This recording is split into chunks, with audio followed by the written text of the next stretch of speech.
since my assumption in 2023, no zone that was not represented. Any zone that is not represented, we know from the onset, when they were sitting for the final stage of that exam, that none of their zone representative was part of it. So definitely they will know that they will not have a slot in that regard. So we will do that for the mainstream. We will do that for the local government sector, the health sector, the education sector. And same with the other parastatals will come with the mainstream. So that is how we do it. So it's when I now get to His Excellency that will now be picking it. And if we now discover that there's somebody with an extraordinary performance somewhere and did not make that list, and His Excellency feels that that person should be part of that list, that person will come in under the 20% slot of His Excellency, discretion list of His Excellency. And most often, the first one, he had just, I think, one person. The second one, he had just one person. So he will not even utilize all the 20% or whatever. He will just one person. And that is less than even 10%, less than 1%. So that is how we do it in Oyo State. I don't know of any other state because I'm not part of their exercise. Okay. Let's look at the various appointments embarked upon by His Excellency Engineer Seyi Makinde. How many civil servants have been employed so far? Well, in the Primary Health Care Board, we've been able to engage 3,000 health workers. In the Hospitals Management Board, we got almost 900 workers. In TESCOM, we had over 15,000 teaching and non-teaching staff into the system. While in the mainstream, organized by the Civil Service Commission, we have almost 3,000 people into the stream. And in the local governments, you know, they have ad hoc staff. All the ad hoc staff were, almost all of them were equally engaged. So, altogether, we have actually engaged over 25,000 people into the workforce since the inception of this administration. And it's a huge appointment because, you know, there is need for succession. Some people have retired, and if you don't get some other people to replace them, you'll not be able to have people to pass the service to. Then in this teaching sector, if you don't engage teachers, the students will not pass because they need somebody that will teach them and bring them to be of great students out there to represent our state.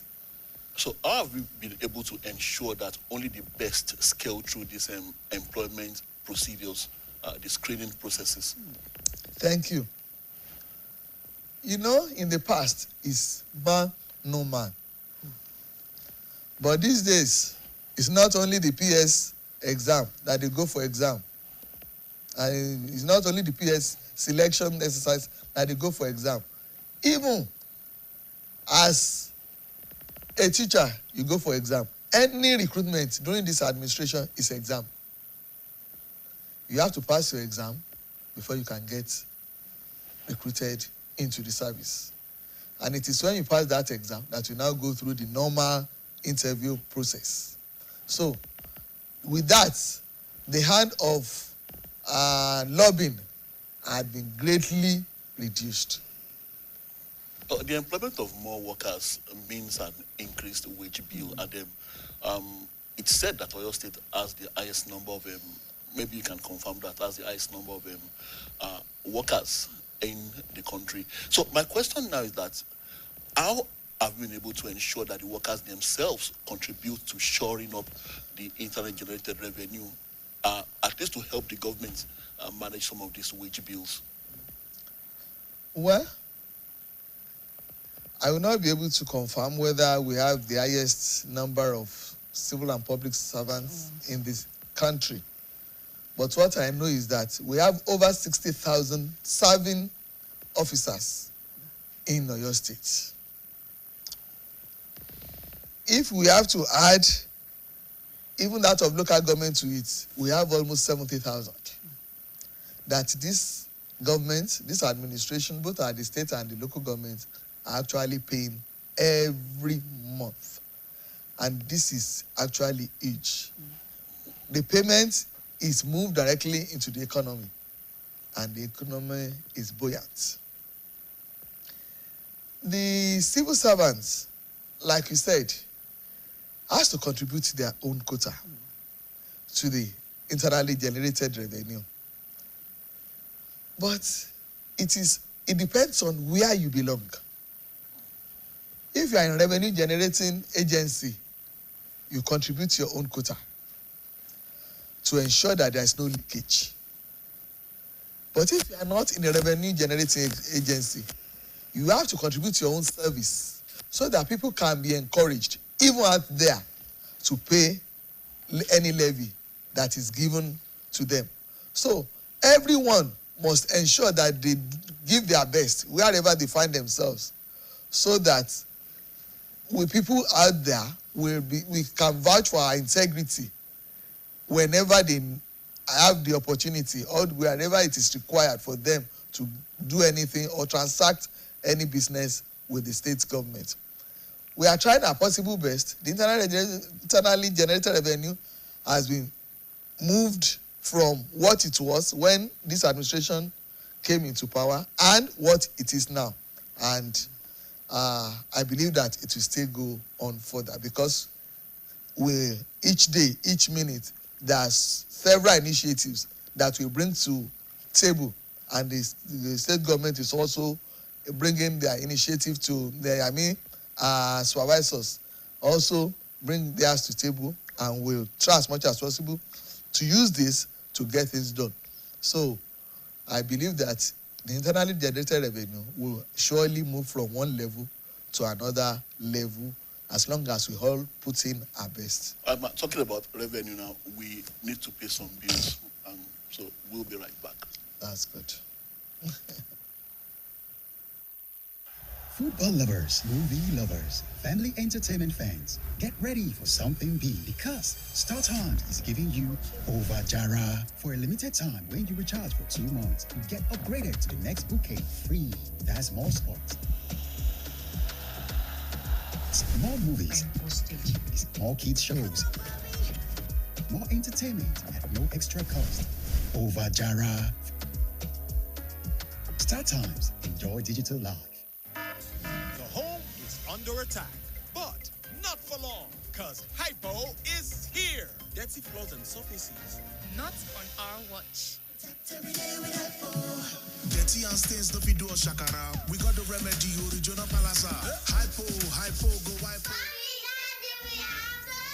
Germs always find a way back. No greed. Protect every day with Hypo. Hypo, go hypo.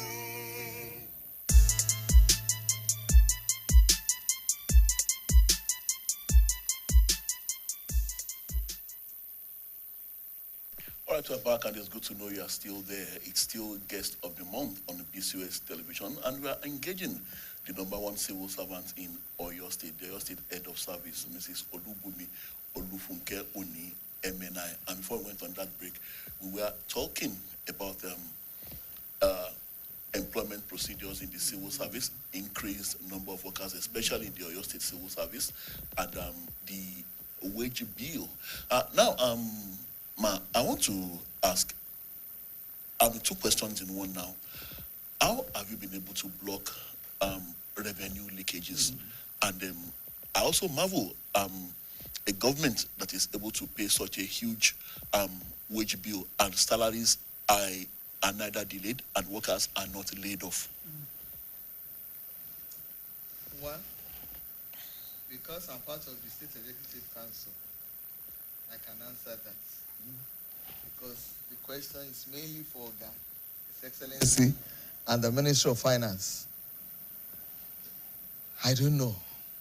But what I believe is that the welfare of workers is number one on the front burner.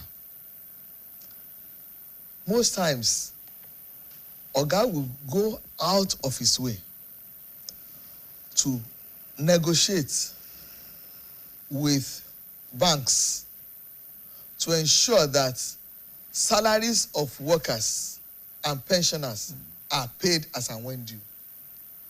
His word can be taken to the bank because they knew immediately money comes in, they will be paid. It will be refunded. So at no time since its inception has he failed at one time to pay beyond 25th of every month, either to the serving officers or to the retired officers. And serving officers and retired officers were over 100,000.